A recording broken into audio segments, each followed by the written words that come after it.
Hey, you. Are you a smart fella or a fart smeller? Because I think I am a pretty damn smart fella myself. I mean, just take a look at all of my highly academic and positively correct takes. It takes an incredible amount of raw brain power to achieve such heights of nirvana. But stroking my massive ego aside, how are you all doing, my beautiful people, and welcome to another video where we compare anime franchises like total nerds. In today's video we are going to be debating whether or not Natsuki Subaru from the very good, by the way, isekai anime franchise Re:Zero would be able to survive in and eventually maybe beat the Dragon Ball universe. But first, let's do a small short synopsis of what Re:Zero is all about for the poor souls who have not seen it or read it yet. Re:Zero is a very popular isekai franchise created by Tappei Nagatsuki, a novelist from, no surprises here, Japan. The plot of Re:Zero focuses on the standard premise of someone being suddenly transported from our world to another world filled with magic and fantasy. But there is one pretty big difference between Re:Zero and your average generic isekai show.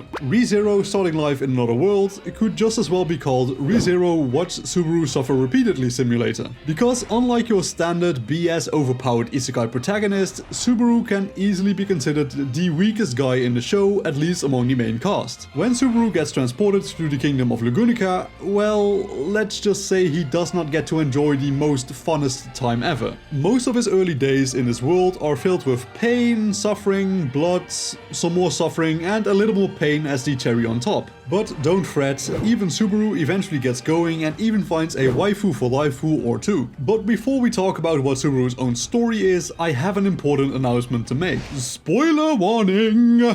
As per usual with these types of videos, I feel the personal responsibility to throw in a little spoiler warning. Nothing is more annoying than suddenly getting spoiled on major abilities and plot points of an anime you want to watch on a goddamn power scaling video of all things, right? So please do be aware that I will be talking about abilities and plot points that are currently only available to those who read the light novels. In layman's terms, anime-only plebs won't get it. If you want to watch the show or read the light novels first before continuing this video, please do so. The light novels themselves are also pretty peak content, so I kind of want you to read them so you can join the Boar Collective. But with that little warning out of the way, let's talk some more about Subaru-kun. Born and raised in Japan, Natsuki Subaru is a young Japanese lad with an athletic physique which he maintains with regular exercise and training. But he wasn't anything special even among other normal people. If anything, he could be classified as below average in a lot of aspects of standard human measurement, if you would. He always strove to be like his father, whom he really admired and put on a pedestal, as most children do. But once his little world expanded and he went to middle school, he realized other kids would outgrow him and learn things much faster. This was especially tough on Subaru precisely because he wanted to show his father how exceptional he could be. This inferiority complex of sorts eventually developed into Subaru doing more dangerous and more crazy things to impress others. But this did not have the desired outcome Subaru wanted.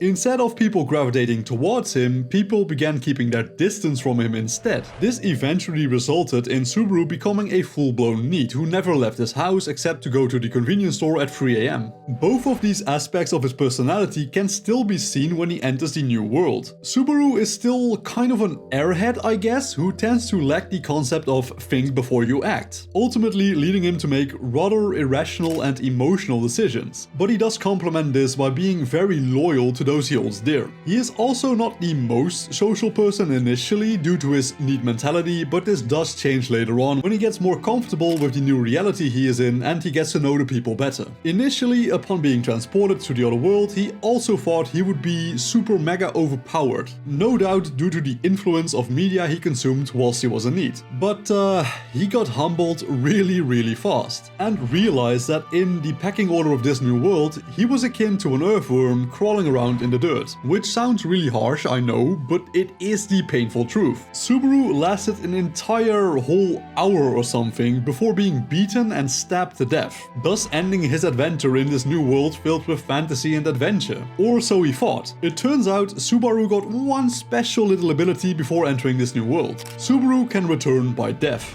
Now, Subaru has more abilities than you might think, but his most well-known and most prominent skill is his ability to return to a set point in time by dying. The way the skill works is very simple. Subaru only has to fulfill one condition to trigger this ability. He has to die. When he dies, his conscience returns to his body at a set point in the past. He keeps all of the memories of every single death he experiences. In a way, you could call him immortal in this way, but this ability does have some pretty serious drawbacks which might not be immediately apparent. For starters, Subaru cannot influence the set point in time to which he returns when he dies. This point also updates infrequently and unpredictably, resulting in him not being able to just fully rely on return by death and expecting everything to just be a-okay. There have been several instances in the past where his death loop to the past has been incredibly short, resulting in a very tough situation with Subaru. But there is another aspect about his ability that is pretty lackluster.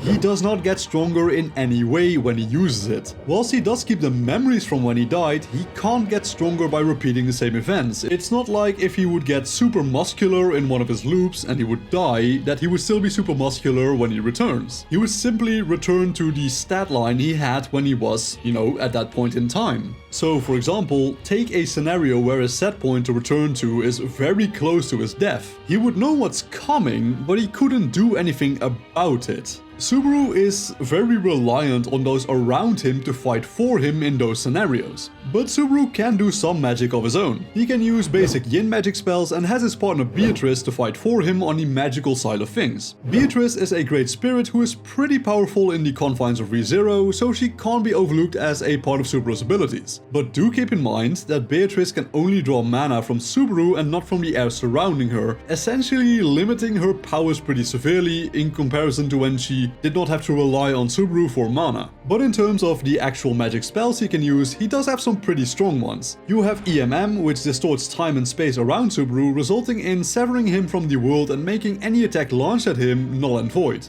This magic does have the drawback that he can only produce enough mana alongside Beatrice to use it once per day. He is also incapable of moving whilst using the spell, and once his mana runs out, the spell will cancel itself immediately. You should look at this specific spell as a method for Subaru to counter a single attack, but he can't use it twice. It's a final trump card kind of thing. But he also has EMT, which is similar to EMM but exclusive to magic. It creates a boundary around Subaru and Beatrice which cancels out all mana in their vicinity. Very useful in ReZero, less useful outside of the verse. Some other regular spells he can use are Shamak, a yin spell which creates a disorienting smokescreen, Minya and Elminya, basic offensive spells that fire magic crystals at the opponent, Murak, a yin spell which modifies gravity, and Goa, a low-level offensive fire spell. But Subaru does have two more prominent abilities which are unique to him. Within the world of ReZero, there exists authorities. Return by Death is an example of an authority Subaru possesses, but he actually acquires two more authorities during his travels and adventures. The first one is the authority of Sloth, which manifests itself as Subaru's invisible providence. Originally belonging to Petelgeuse, the authority of Sloth creates shadow hands invisible to anyone but the user themselves. Petelgeuse himself could summon close to 100 hands at once at his maximum potential, but Subaru can only conjure a single hand.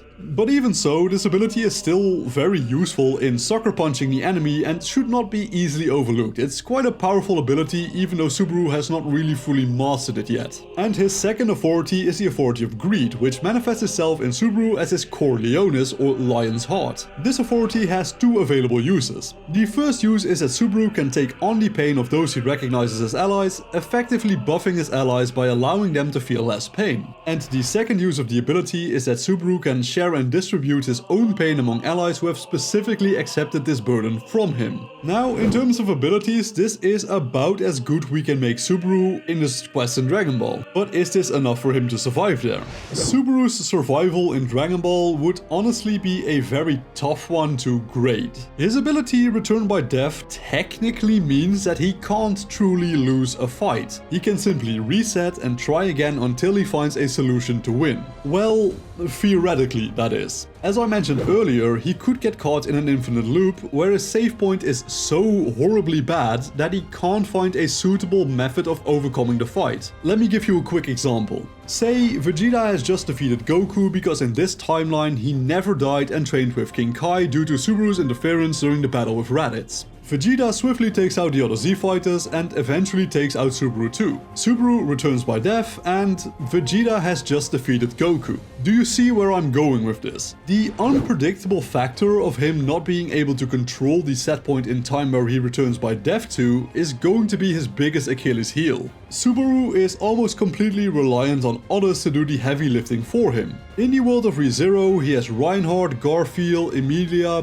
Beatrice, Rem, Ram, Roswell, you name it. In Dragon Ball, he would need to form a similar dynamic with the Z fighters in order to make any meaningful kind of progress. In my opinion, there are two possible ways this can go. Scenario 1 being a timeline where Subaru makes the right choice every single time and avoids every single possible death loop he might encounter. Subaru's involvement would undoubtedly change the timeline of Dragon Ball in ways we cannot anticipate. It's simply impossible to anticipate how things might change. And this also creates the second scenario where he encounters a very unlucky death loop in which he will be stuck forever. The nature of Subaru's ability is just very tricky to use in these types of videos. He can either just perform perfectly and amicably and he just makes no mistakes, but yeah, like how can you predict what choices he will make? If he interferes in the battle with Raditz and Goku lives, well, what's going to happen after that? Or maybe he doesn't interfere and he interferes with Goku,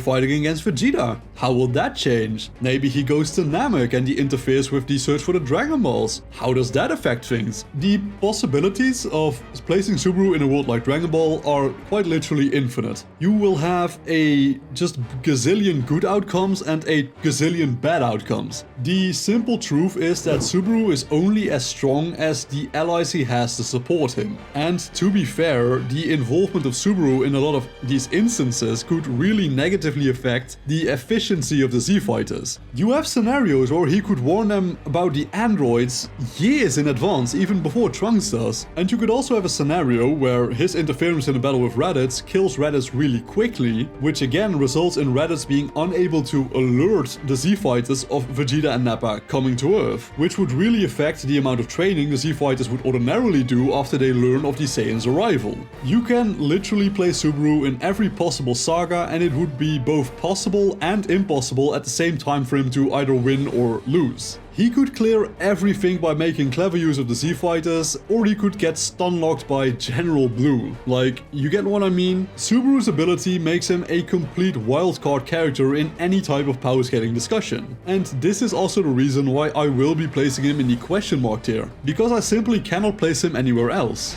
But what do you guys think? Did I do a proper job of trying to rank Subaru, or did I completely screw the pooch on this one? Be sure to let me know in the comments down below. But with all of that being said, ladies and gentlemen, thank you all so much for watching today's video. As per usual, I truly do appreciate every single viewer that takes the time out of their busy day to watch my content. It just really makes me happy. Keep it up, I guess. But yeah, if you would like to see more of my content in the future, please consider clicking the subscribe button and turning on all notifications for my channel. And I would also really appreciate it if you would take the time to maybe look at some other videos on my channel. Work hard, study well, and eat and sleep plenty, and I will see you all again in the next video. Peace out.